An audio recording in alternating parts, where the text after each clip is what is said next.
ready to put together one of these greenhouses with me?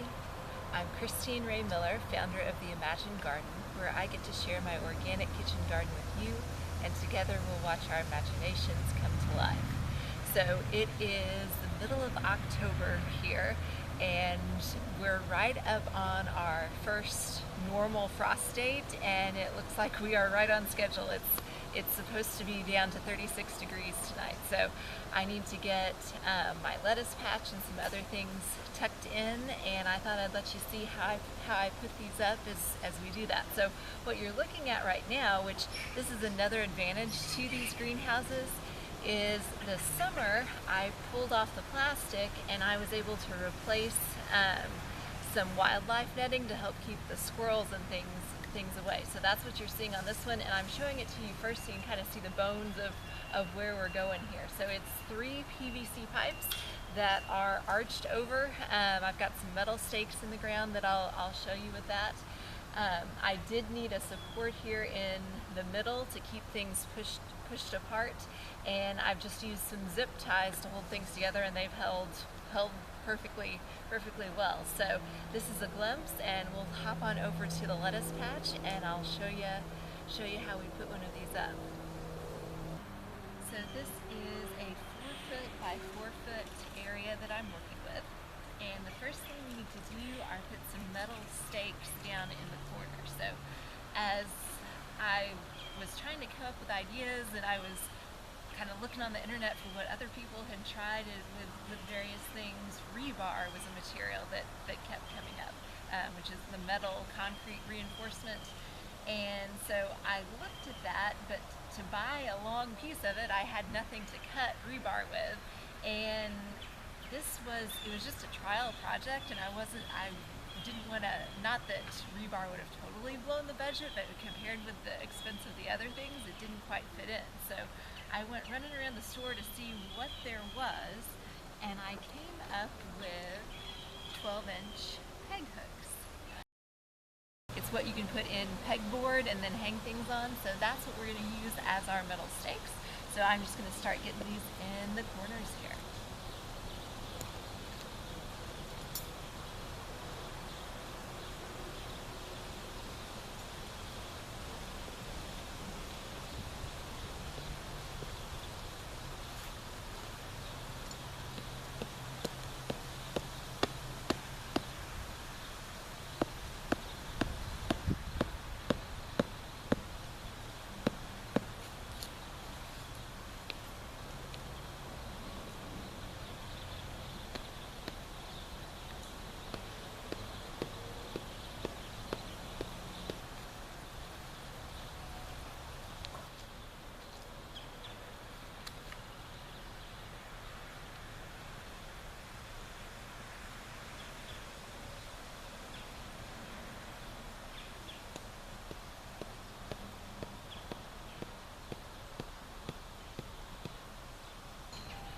Now that the stakes are in, we are ready for our PVC. This is just 1/2-inch PVC, and it's a little arched from where they were up last year already.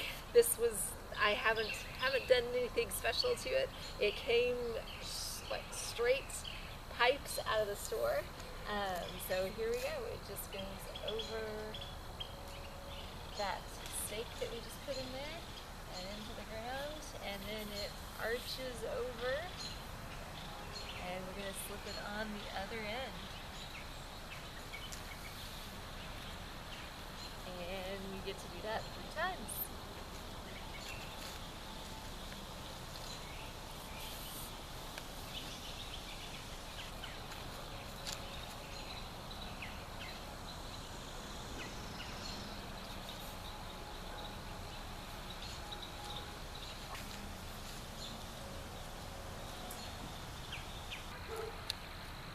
So we've got our basic structure. We do need something in the center here along the top to keep things pushed apart.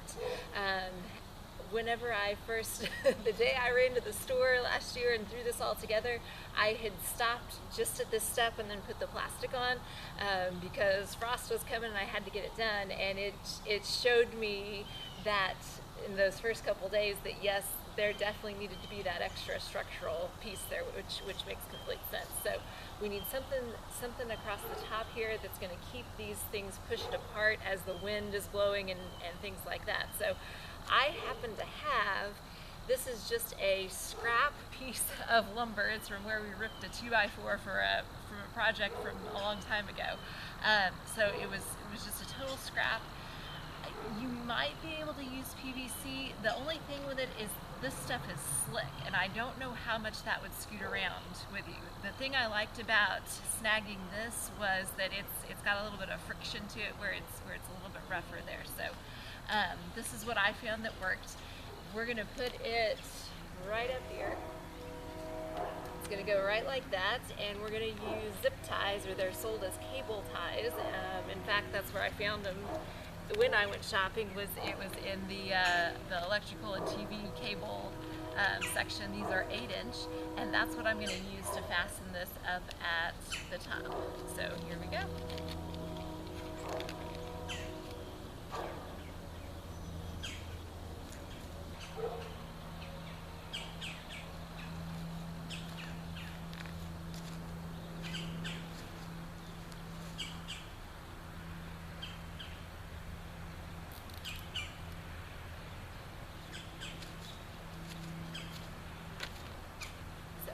Putting this up myself, I found it easiest to just fasten one loosely on each end, and we can slip this in here then.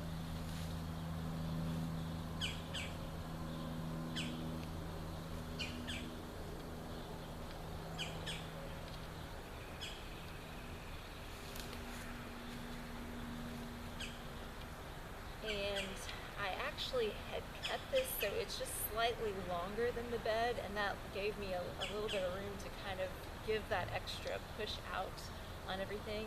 And I'm not going to tighten it fully down till I kind of adjust things where I want here just a little bit better.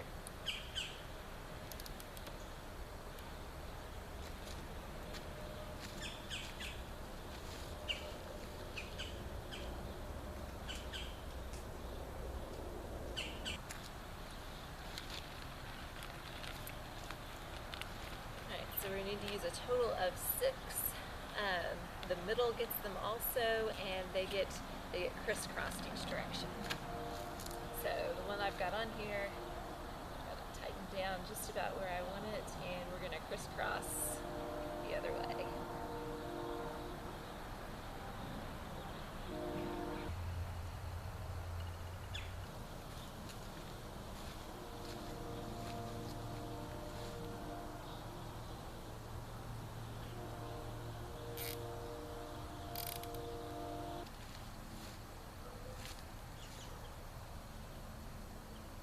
All 3 places. It may scoot some if you get some really extreme winds, and you'll have to come out and kind of straighten things up just a little bit, but for the most part it stays. Alright, we are ready to put on the plastic, and as I looked at actual greenhouse plastic, it is 6 mil.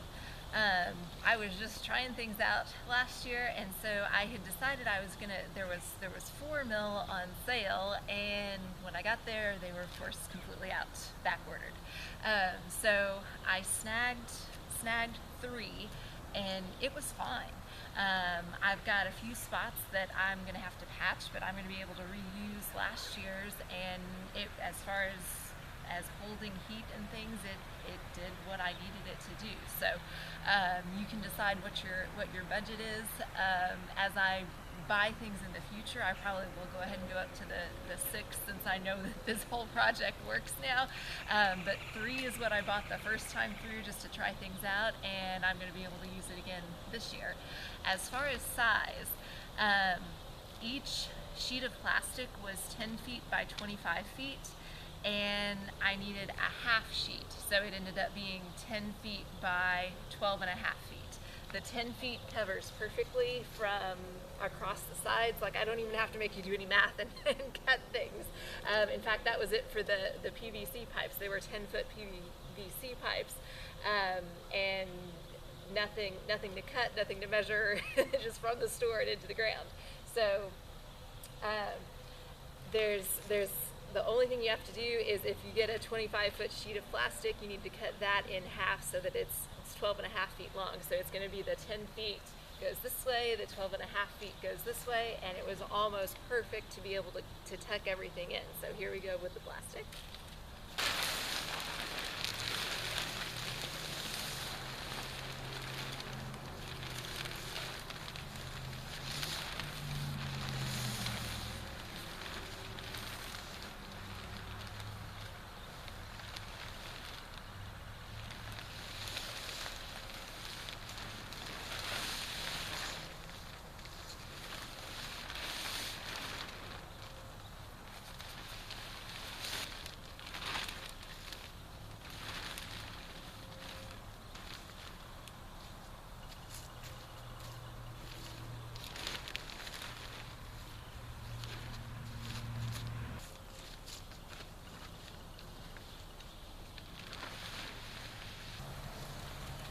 Alright, so once I got everything kind of evened out, the way I took care of the ends was, and you can see here also, it's just about perfect with those pipes going down into the ground.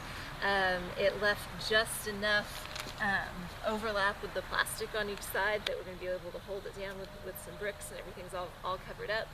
And the 12 and a half feet this direction has left enough that it comes all the way down to the ground well, and then I've got enough that I can kind of fasten things here at the end. So the way I did it was, I thought, like wrapping a present, if you've ever done that, that those corners are going to have to come over. So I kind of started with that idea, and as I brought them over, I just did a twist on each side.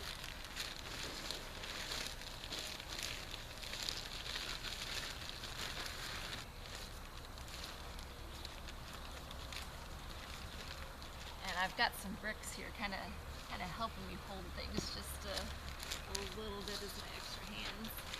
But I took my twisted pieces then and I just knotted them, and it stayed.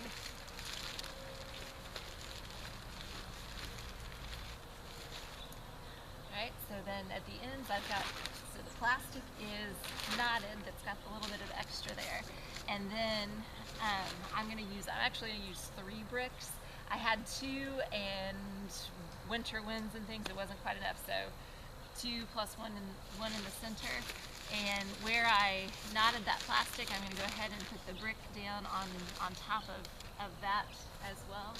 And we'll put 3, and we'll do that to each end, and that's going to hold the ends.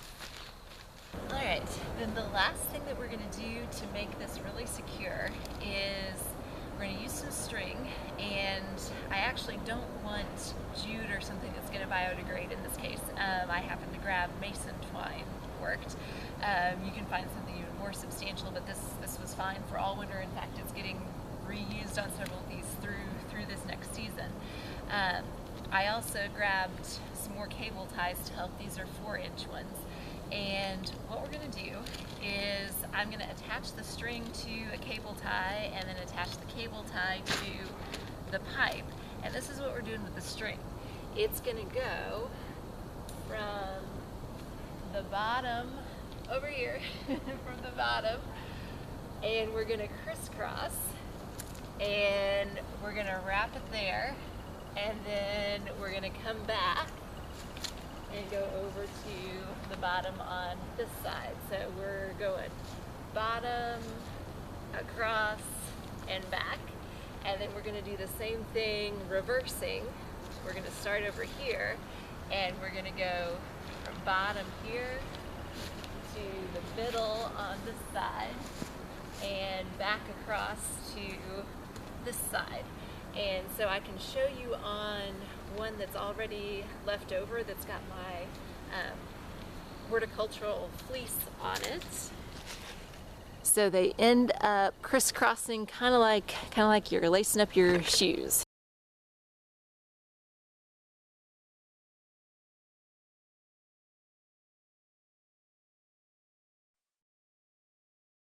I'm not letting you go just yet. I've brought you into my laptop because now that the Imagine Garden website is up and running where I can serve you, I made you a shopping list. So just in case that makes things easier for you, you can head on over to theimaginegarden.com, and I'm putting access in the description for you, and you can download that list to your favorite notes app or print it off, however you roll with those things. So I've got a shopping list for you. And then the other reason I've brought you in is because this was not just a greenhouse in minutes, but it was under 25 US dollars. So now, granted, prices may vary, and this is what was available to me before I made the list, but I've made you a list so you can see. So come on down and we'll show you those prices. For the stakes in the corners and the middle, you need a total of 6, and if you get the pegboard hooks at $1.19 each, that's a total of $7.14. Then 3 PVC pipes should come in just under $10 at $9.87. You need the piece of lumber that goes across the top, and if you don't have a scrap lying around, they sell furring strips that are just 1 by 2 inches, and if you have an 8-foot piece, then you only need half of that, which would be about 68 cents worth of a furring strip. Those 8-inch cable ties will attach that piece of lumber across the top, and they should run you about 45 cents worth of the package that you have to buy. If you want to do a trial run with just the 3 mil plastic, it should be about $10 for a 25-foot roll, but you only need half of that for each of your garden beds, so $5 worth for each greenhouse. To fasten down that plastic, you could get by with about 73 cents worth of mason twine. And the 6 cable ties that help hold that twine on should be about 12 cents. So putting that all together, the grand total for a greenhouse is $23.99.